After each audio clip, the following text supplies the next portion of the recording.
ખાખીની લાચારી કે બુટલેગરોની લુખ્ખાગીરી વડગામના પિલુશા બાદ હવે ઘોડિયાલમાં જીઆરડી જવાન પર હુમલો જિગ્નેશ મેવાણી ગરજ્યા પોલીસને જાટંગડી કાઢી તેનો કોઈ અફસોસ નથી।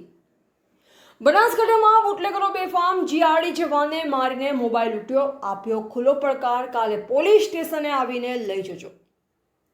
ગુજરાતમાં દારૂબંધીના દાવાઓ વચ્ચે બનાસકાંઠા જિલ્લો જાણે બુટલેગરોનો અડ્ડો બની ગયો હોય તેવી સ્થિતિ સર્જાઈ છે। વડગામ તાલુકાના પિલુચા ગામની હિંસક ઘટના હજુ શાંત નથી થઈ ત્યાં તો ઘોડિયાલ ગામમાં બુટલેગરોએ કાયદાના લીરે લીરા ઉડાડતો નવો કાંડ આચર્યો છે। ફરજ પર તેનાત એક નિર્દોષ જીઆરડી જવાન પર બુટલેગરોએ જીવલેણ હુમલો કરી તેનો મોબાઈલ ફોન છીનવી લીધો અને જાહેરમાં પોલીસ તંત્રની ઓકાત માપતો હોય તેમ ધમકી આપી કે તેવળ હોય તો કાલે પોલીસ કચેરીએ આવીને તારો મોબાઈલ લઈ જજે। બુટલેગરોના બુલંદ હોસલા જોઈ આખું વહીવટીતંત્ર શંકાના દાયરામાં આવી ગયું છે। આ ઘટના બાદ સરહદી જિલ્લા બનાસકાંઠામાં ગંભીર ચર્ચાઓએ જોર પકડી છે। લોકમુખે અને સોશિયલ મીડિયા પર આક્રોશ સાથે સવાલ ઉઠી રહ્યા છે કે શું બનાસકાંઠા પોલીસનો લાઇનની ગાડીઓ દારૂની હેરાફેરી કરતા વાહનોમાંથી મહિને અંદાજે ₹4 કરોડ જેટલો તગડો હપ્તો ફિક્સ છે। શું આ કરોડો રૂપિયાના વહીવટના કારણે જ ઉચ્ચ અધિકારીઓ અને પોલીસ તંત્ર બુટલેગરો સામે નતમસ્તક થઈ બેઠું છે? ધારાસભ્ય જિગ્નેશ મેવાણીના આકરા પ્રહાર પોલીસની ઝાટકણી કાઢી તેનો કોઈ અફસોસ નથી। આ સમગ્ર મામલે વડગામના ધારાસભ્ય જિગ્નેશ મેવાણી પણ મેદાનમાં આવ્યા છે અને તેમણે કાયદો વ્યવસ્થાની કથળેલ સ્થિતિ પર સરકાર તેમજ પોલીસ તંત્રને આડે હાથ લીધું છે। થોડા સમય પહેલા વાવથરાદ ખાતે પોલીસ અધિકારીઓ સામે કરેલ પોતાના ઉગ્ર વિરોધને યાદ કરતા મેવાણીએ સિંહગર્જના કરી છે। મેં થોડા સમય પહેલા વાવ અને થરાદ ખાતે જનતાના હિતમાં પોલીસ તંત્રની જે ઝાટકણી કાઢી હતી તેનો મને સહેજ પણ અફસોસ નથી। જ્યારે રક્ષક જ ભક્ષકો સાથે મળી જાય અને જનતા તેમજ સરકારી જવાનો સુરક્ષિત ન હોય ત્યારે જનપ્રતિનિધિ તરીકે અવાજ ઉઠાવવો મારી ફરજ છે। ગુજરાતને નશામુક્ત અને ભયમુક્ત કરવા માટે મારી આ લડત ચાલુ રહેશે। પિલુચા બાદ ઘોડિયાલની આ ઘટનાએ સાબિત કરી દીધું છે કે બનાસકાંઠામાં ખાખીનો ખોફ બિલકુલ ખતમ થઈ ચૂક્યો છે। સરકારી જવાન પર હાથ ઉપાડનારા તત્વો પાછળ કયા આકાઓનો હાથ છે તે તપાસનો વિષય છે। હવે જોવે રહેશે કે બનાસકાંઠા પોલીસ વડા આ ગંભીર આક્ષેપો અને બુટલેગરોની દાદાગીરી સામે કોઈ સખત પગલાં ભરે છે કે પછી હપ્તા સિસ્ટમના નામે આખો મામલો દબાવી દેવામાં આવશે।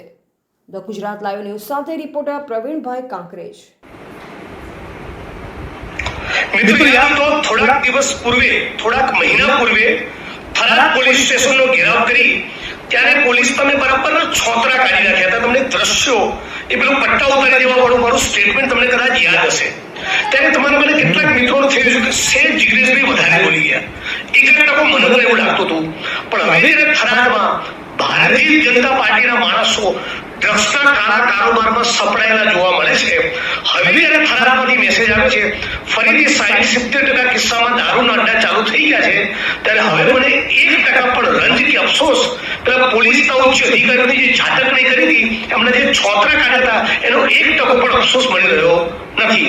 આ જ પ્રમાણે 2-4 દિવસ પૂર્વે મારી વિધાનસભા વડગામના પિલુચા પાસેથી મોડી રાત્રે 45 જેટલી દારૂ ભરેલી ગાડીઓનો કાફલો લઈને બુટલેગરો એક પછી એક 45 ગાડીઓ લઈને નીકળ્યા। એ વિડીયો પણ વાયરલ થયો સોશિયલ મીડિયામાં, તમે કદાચ જોયો હશે। અને સંજયસિંહ રાજપૂત નામના યુવાન મિત્રએ આખો પર્દાફાશ કર્યો હતો।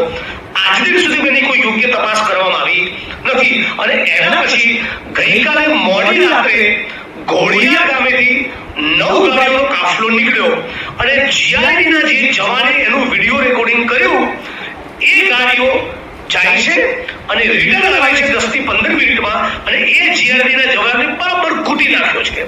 જી હા, ગ્રામ્ય રક્ષક દળ જીઆરડીના જવાન કેશાભાઈ જીવાભાઈ પરમાર ગામ ઘોડિયાલ વિધાનસભા વડગામ ઉપર બુટલેગરોએ ફરી હુમલો કર્યો અને સ્ટેટ મોનિટરિંગ સેલની ટીમ ઉપર પણ 4 દિવસ પહેલા પણ બુટલેગરોની ગાડીઓ દ્વારા વિધાનસભા વડગામમાં હુમલો કરવામાં આવેલો।